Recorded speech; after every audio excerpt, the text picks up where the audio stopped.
என் சொந்தம் ஈரேழு ஜன்மங்கள்.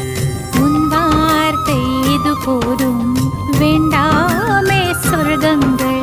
தந்தன தந்தன தை மாசம் அது தந்தது உன்னத்தான். சந்தன சந்தன மல்லி வாசம் தென் சிந்தது இப்பதான். என்னது என்னது இந்த நாணம் மெல்ல கொல்லுது என்னத்தான். தொட்டது இப்ப போதும் மத்தது இப்பதான். ஆத்தாடி ஆத்தாடி என் நெஞ்சில் காத்தாடி.